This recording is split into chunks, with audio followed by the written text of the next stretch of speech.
Quand je suis en interaction avec une personne, par exemple si je veux parler avec mon patron,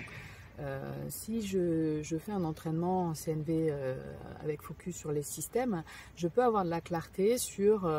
j'ai envie de m'exprimer avec authenticité à ce patron-là, à quel moment je le fais en tant que personne, en tant que Sophie, avec mon histoire, et à quel moment je le fais en tant que femme, par exemple. Est-ce que c'est un jeu sur ma relation avec lui, et est-ce que j'ai quelque chose à dire en tant que femme? Donc il y a des exercices très concrets d'expression authentique systémique qui vont permettre de détecter ça et savoir sur quoi je vais m'appuyer pour pouvoir dialoguer.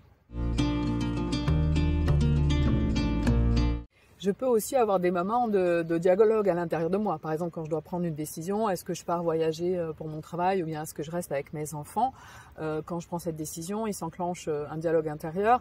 avant même que j'en parle à quelqu'un d'autre.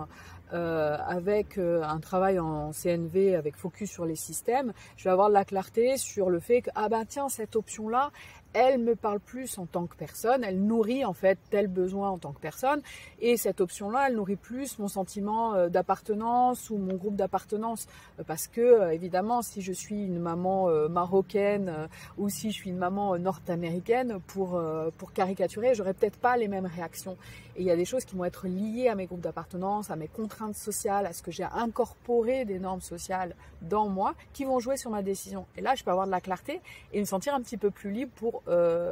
nourrir telle ou telle envie à cet endroit-là.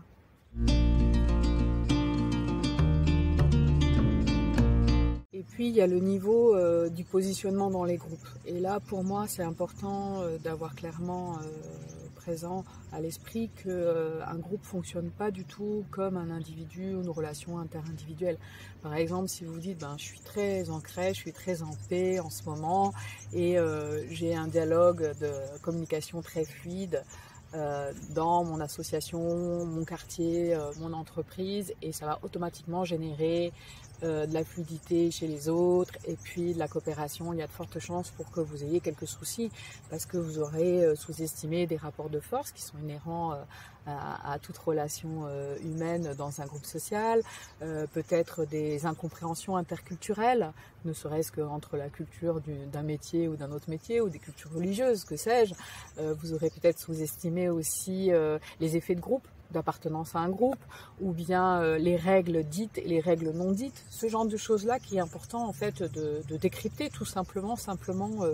quand on est dans un système. Donc en communication non violente,